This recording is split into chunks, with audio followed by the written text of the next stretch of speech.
Gym coach app की मदद से खुद का जिम कैसे बनाएं। सबसे पहले जिम पर क्लिक करें। अब सेटअप योर जिम पेज खुल जाएगा, जहां पर बेस प्लान पर जाकर कोई भी जिम ओनर अपना बेस प्लान चूज कर सकता है, जैसे कि आधे साल का सब्सक्रिप्शन, महीने भर का, 4 महीने का या फिर 1 साल का सब्सक्रिप्शन। आप इन डिफ़ॉल्ट को एडिट या डिलीट भी कर सकते हैं और खुद के प्लान्स भी बना सकते हैं। अब अपने प्लान के रेट बनाने के लिए ऊपर दिए गए प्लान्स पर क्लिक कीजिए और प्लान चूज कीजिए, जैसे कि आधे साल का प्लान पर क्लिक करके उसका रेट और वैलिडिटी जो कि दिन या महीने के हिसाब से पसंद कर सकते हैं। अब एक्टिवेट प्लान्स पर क्लिक कीजिए और फिर सबमिट पर क्लिक कीजिए और इस तरह से आप अपना 2 से 3 दिन का वैलिडिटी वाला प्लान भी बना सकते हैं। आगे बढ़ते ही अब हमारे पास है रजिस्ट्रेशन फीस। बहुत सारे जिम में लाइफ टाइम मेंबरशिप चार्ज भी किया जाता है, उसी तरह से आप यहाँ भी चार्ज कर सकते हैं। ये करने के लिए सेटअप पर क्लिक करें और अमाउंट ऑफ रजिस्ट्रेशन चार्जेस के नीचे लिख दें जो कि उन्हें अपनी फर्स्ट ज्वाइनिंग के वक्त पे करना होगा और जो वो लाइफ टाइम तक रिफंड नहीं कर सकते हैं। अब री रजिस्ट्रेशन में आप उन लोगों के लिए अमाउंट डालेंगे जिन्होंने जिम प्लान डीएक्टिवेट कर दिया था या फिर लॉग आउट कर दिया था। और अगर आपको कोई रजिस्ट्रेशन चार्जेस नहीं करना है तो आप इसे स्किप कर सकते हैं स्किप बटन पर क्लिक करके। अगला, अब यूपीआई के अंदर अगर आपके पास अपने जिम की कोई भी यूपीआई आईडी है तो सेटअप पर क्लिक करके अपना पेई नेम और यूपीआई आईडी डाल सकते हैं। और तो और आप क्यूआर कोड स्कैनर की मदद से अपने आईडी को भी स्कैन कर सकते हैं और सेव पर क्लिक करके इसे सेव भी कर सकते हैं। और अगर आप यूपीआई नहीं करते हैं और सिर्फ कैश यूज करते हैं तो इसको स्किप भी कर सकते हैं।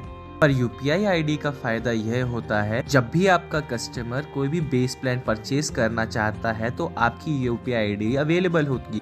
अब अगले लोकेशन ऊपर जब आते हैं तो इसकी मदद से आप अटेंडेंस ले सकते हैं। जब भी आप जिम के रेडियस में आते हैं तो आप इसे यूज कर सकते हैं या फिर इसे स्किप भी कर सकते हैं। अगर लोकेशन में है तो सेटअप पर क्लिक करके लोकेशन परमिशन पर क्लिक करके आप अपनी लोकेशन जीपीएस की मदद से अपने आप मार्क करवा सकते हैं। फिर जिम लोकेशन पर तब जाकर अपडेट पर भी क्लिक कर सकते हैं।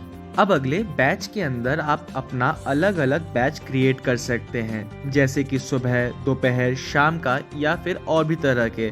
इसमें कम से कम एक बैच होना कंपलसरी है। बैच बनाने के लिए सेटअप पर क्लिक करें और फिर अपने बैच को कोई भी एक नाम दें और फिर उसका स्टार्टिंग का टाइम और एंडिंग का टाइम भी डाल दें और फिर ड्यूरेशन देखने के बाद सबमिट पर क्लिक करें और अपने बैच क्रिएट करें। इसी तरह से आप मल्टीपल बैचेस भी क्रिएट कर सकते हैं। अब नेक्स्ट इक्विपमेंट के अंदर आते हैं। ये एक मैंडेटरी सेटअप ऑप्शन है। इसमें आप जिम इक्विपमेंट्स को अनेबल या डिसेबल कर सकते हैं, जिससे आपके क्लाइंट को मालूम रहेगा कि जिम के अंदर कौन से इक्विपमेंट्स अवेलेबल हैं जब भी वो अपना वर्कआउट प्लान बनाएंगे। इसे सेटअप करने के लिए अपडेट पर क्लिक करें। नेक्स्ट, वर्कआउट के अंदर ये कुछ डिफ़ॉल्ट वर्कआउट टेम्पलेट्स हैं जो हमारी तरफ से दिए गए हैं। आप इसे सिलेक्ट कर सकते हैं क्योंकि सारे वर्कआउट्स वीकडेज के हिसाब से दिए गए हैं।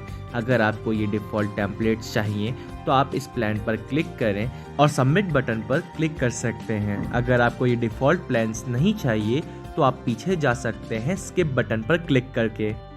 नेक्स्ट है स्टाफ। इसके अंदर आप अपने स्टाफ मेंबर्स डाल सकते हैं सेटअप पर क्लिक करके। इन्हें हमने 3 कैटेगरी में बांट रखा है, अकाउंट, एडमिन और कोच। अगर आपके स्टाफ अकाउंट मैनेज करते हैं तो अकाउंट पर क्लिक करें और फिर staff name, email ID, phone और पासवर्ड भी डाल दें और फिर सबमिट पर क्लिक करें। अब जब आप सबमिट पर क्लिक करेंगे तो हमारे फीचर्स के थ्रू स्टाफ को देख सकते हैं जो डिटेल आपने फिल करी है और इसी तरह से आप मल्टीपल स्टाफ सिलेक्ट कर सकते हैं और इस तरह से आपका जिम सेटअप पूरा हो जाएगा।